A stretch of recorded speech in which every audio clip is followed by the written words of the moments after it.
Today we're gonna read a few excerpts by Joseph Murphy and a few smaller excerpts by Neville Goddard on the topic of relaxation and how relaxation and relaxing and being at ease can help you tremendously get what you want and manifest the life you want. Now, let's not waste any more time and let's get into it. Relaxation. Be still and know that I am God. We must realize that the cause underlying most failures to effectual prayer is muddled thinking and lack of emotional control. The important thing to observe is that we find the same law operative in the magnetic attraction of impulses of fear, jealousy, anger, and despair, which are responsible for most of the failures and frustrations in life, as we find in an ineffable emotion of love which results in good. A simple principle, an identical force, lies underneath accomplishment of failure. Fear begets inescapable tribulation. It is a manifestation which alone differs according to the mood of the individual. All disease has its origin in emotional frustration. Man is the product of his emotions and moods. The tendency is to project blame on another for unfortunate circumstances, stressing heredity, environment, or lack of opportunity. This attitude of mind sometimes acts as a temporary hypodermic to bolster lagging morale, but it does not get rid of the causes of suffering and afflictions. The world is a mirror reflecting our predominant mental attitude and is constantly showing us ourselves. We do not always like what we see, neither do we take the initiative and proceed to change the picture. If we indulge in negative tendencies, we soon come face to face with conditions of a similar vibration, like attracts like. This is the perfect working of the immutable law of cause and effect. We consistently deny that everything depends on cause and with stupendous blindness seek to change the effect. A shriek of jealousy aroused in us will indubitably attract situations involving other jealous people, either in the home, at business, or in our social world. Quite often, we hear people say that the one thing they dislike most is jealousy in others. If we watch their reactions, we find the fault is in themselves. What we think or feel finds its affinity in our external world and finds its likeness.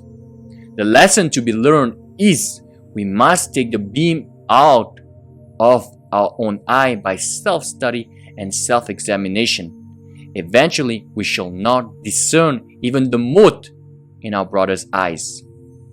When we see fault in others, let us look inside ourselves, for there we shall find, if we look with unbiased examination, them hidden in the corner of our own thoughts. Frustration and inferiority complex are, as a rule, due to frustrated vanity. If we constantly fail and our efforts meet a stone wall, we must look within and see why. It may have the appearance of important circumstances. To effect a change of circumstances, there must be a change of consciousness, a consciousness dominated by the spirit of success. In order to succeed, we must have the confidence of success, erasing from the mind every discordant thought. It is our mood, the intensity of sustained faith, which impresses itself on the subjective mind. The barrier to success is when we allow our personal ego to draw a boundary around our consciousness. It is good also to ask ourselves if we are simply seeking recognition and applause for ourselves, or are we sincerely interested in what we are attempting for its own sake? Do we only want to feather our own nest, or do we want to serve humanity? Do we want to be an Emerson, a Lincoln who loved humanity, or do we seek self-aggrandizement and personal glory? Shall we give a lasting message of truth, or shall we condition it to crowds of people? If we have something to offer, it will be used, except we stand in its way. Vacillation, wavering, and the so-called mercurial ups and downs results from a lack of an inner objective or ideal. Often, a person says, "I'm going around in circles." He hopes someone will come along eventually and show him the way. He lacks stability and does not know if he would only become still and listen to the inner voice, it would speak to him and guide him. "Speak, Lord, thy servant heareth." In the scriptures, Genesis chapters 1 and 2, we are given both the formula and the mode for bringing to birth the living manifestation of our archetypal ideal. And God said, "Let the earth bring forth the living creature after its kind. And God saw that it was good. And God said, Let us make man in our own image after our likeness. Then the Lord God formed man of the dust of the ground and breathed into his nostrils the breath of life, and man became a living soul." Breathed into or inbreathed. If this breathed into can create one manifestation, it can by virtue of its power create another. Therefore, we shall prescribe a rhythmic breathing exercise to overcome nervous tension and induce relaxation. At first, until it becomes natural, it is well to perform the exercise sitting erect or lying down on a flat surface. There can be no accomplishment where there is tension. Effortless effort is the maxim for all spiritual progress, which is the prerequisite of all earthly achievement. Exercise. Your chest, neck, and head should be held in a straight line as possible. Number 2, then inhale through the nostrils, mentally counting 6 pulse throbs. Number 3, hold breath during 3 counts. Number 4, exhale through the nostrils during 6 counts. Number 5, hold lungs empty during 3 counts. Number 6, repeat as often as desired, as no slightest discomfort is felt. After a little practice, the rhythm will be perfectly established without necessity of mentally counting. When this is achieved, all tenseness and effort will disappear and complete relaxation results. Later, you can execute this exercise with perfect ease while walking, each step at a rhythmic unit of count. However, in the beginning, especially for city dwellers where there is the continued interruption of traffic crossings and congestions, it is better to confine the exercise to the sitting or lying down posture. In addition to the physical reaction of this rhythmic breathing, there is a spiritual response. With each inhalation, you may impregnate your subconscious with whatever suggestion you wish. It is important to remember that suggestions should be practiced simultaneously with the in-breathing. This chapter is written primarily for beginners and for those students who have not learned the fine art of relaxation and repose, which is akin to sleep. The latter is really a device intended to induce the auto-hypnotic state, which is the most ideal for impressing the subconscious. For example, if you are gloomy or despondent, as you in-breathe, orally or mentally, say, "I am happy," and feel it and smile. This exercise may be repeated 24 or 100 times at one time and repeated as often as you like. When we learn to breathe rhythmically, its effect on the nervous system is such that all tension is dissolved. All of us know that from a psychological standpoint, deep diaphragmatic breathing is very beneficial in promoting bodily well-being. The sensation of well-being, which always follows the drawing of deep breath, favors the acceptance of any new suggestion. During these breathing exercises, we should visualize ourselves as we long to be, full of vigor and health. The regular rhythm of breathing brings about a stimulus analogous to that exerted by every rhythm, such as, for example, music or dance forms which have a soothing, lulling influence. This rhythm tends to immobilize the attention and induce relaxation. Many students find the suggestive value of respiratory exercise a great boon. To cite a case, an elderly lady who suffered from asthma for many years completely cured herself by the following exercise. She sat down quietly in her armchair and began to breathe slowly, and with each inhalation, she would silently affirm, "I am all health." She would keep this up for 10 to 15 minutes, morning and evening, and sometimes at noon. In 2 weeks' time, she was completely cured. Man is a pulsating, rhythmic being. Our bodies are as much subject to rhythmic laws as it is everything else in the universe. The ancients said every atom in space dances to the rhythm of the gods. The universe, one verse, is simply one note or tone in God. But there is an infinite numbers of tones, of rates of vibration within the one.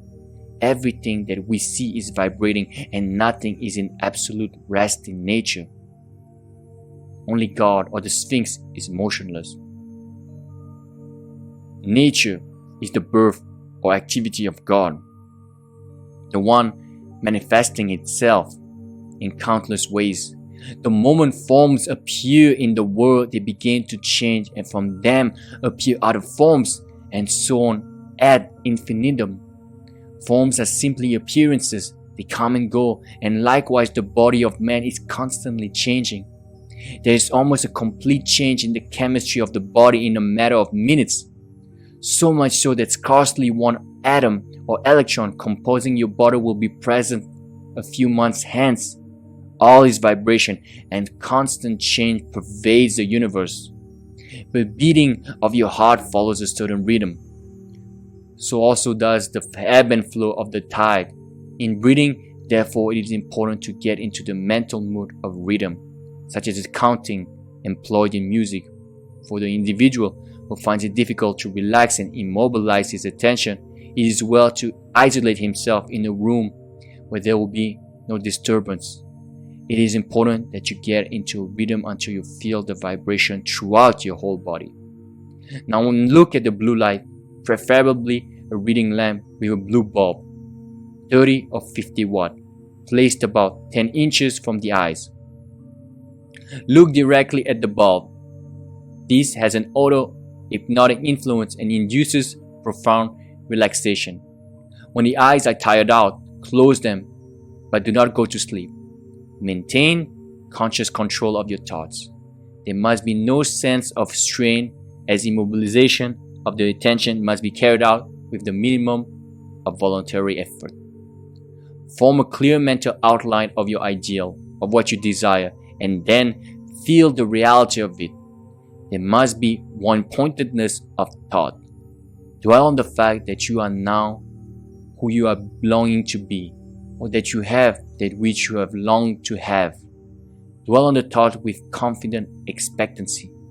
After a week or 10 days, discontinue use of the blue light, as it is only a physical adjuvant, and we must not become slaves to physical props of any kind. We must begin to induce the happy, relaxed state by the mental image we have. Failure is due to lack of faith. The law never fails. Wheels of Truth, chapter Relaxation by Joseph Murphy. Now, a few more extract quotes by Neville Goddard that I think will help you guys.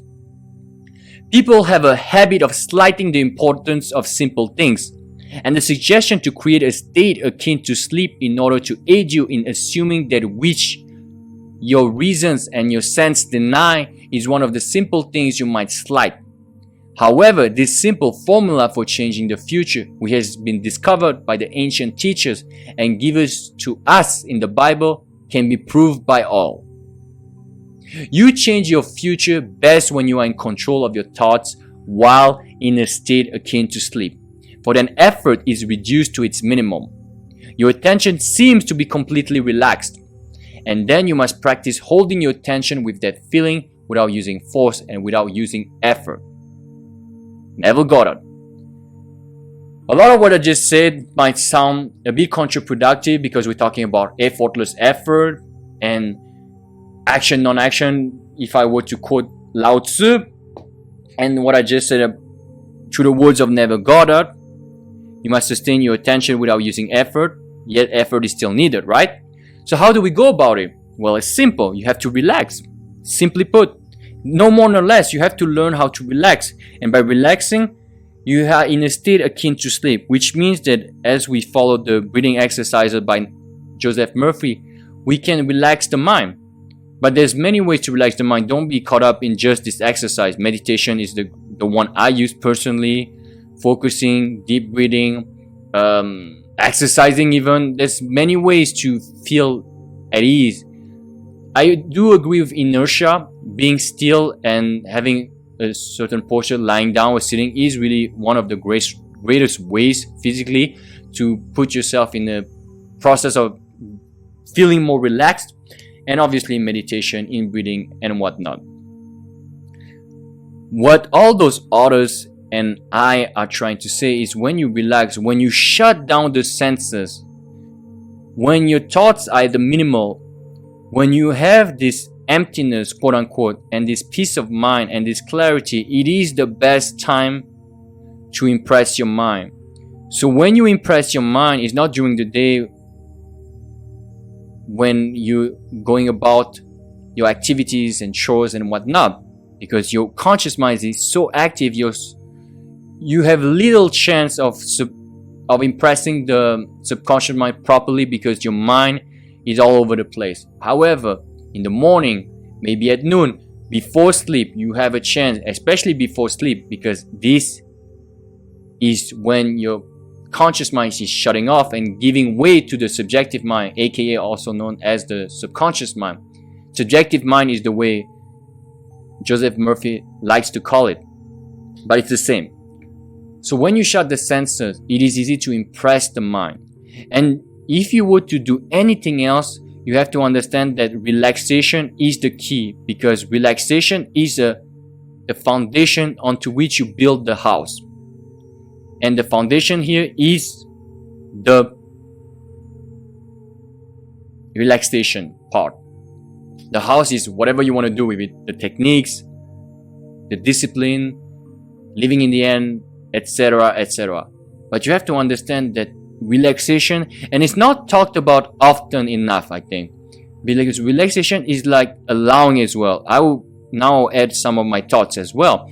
You have to relax also in order to be cool with the process. What I mean by that is, relaxation is not only for the times when you are sitting and trying to impress when you are impressing your subconscious mind with your wish fulfilled, with your visualization, with your affirmation, whatever the case may be. Scripting also works.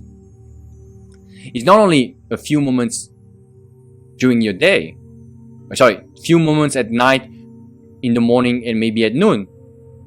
That's just 1 to 3 moments a day. That's nothing. What I'm trying to say is, when you relax, is having this state of constant relaxation. And by relaxation, we mean allowing things to happen and not reacting. When you are reacting negatively, emotionally to something because it doesn't comply to what your vision is, that's not relaxing. Relaxing is the opposite of what I just said. When you relax, you see it for what it is. A series of events that will lead you to your manifestation, to your wish fulfilled. Remember, Shakespeare wrote, "There is no good or bad, only thinking make it so." So when you see something and you react to it, you're not relaxing, because relaxing means you have a trust in the universe, that you understand that what it is now will not be in the future.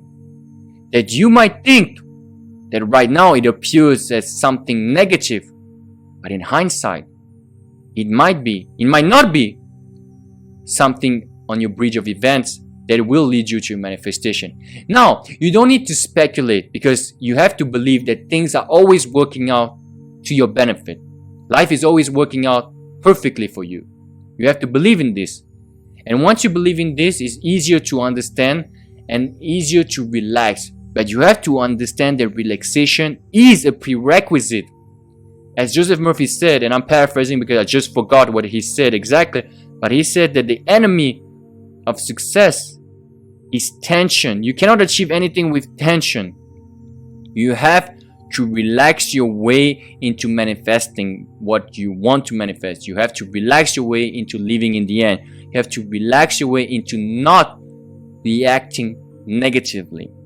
And of course, you might react negatively sometimes. What I mean by reacting is you relax. As soon as you feel that this emotion has been triggered in you, you relax, you take a few deep breaths, and you let it be. You don't judge it, you don't label it, you just see it as any sensation you might have. When you have hunger, yeah, you may feel like a bit weak or stuff like this, but you're not beating yourself up and being hungry. You're looking for food.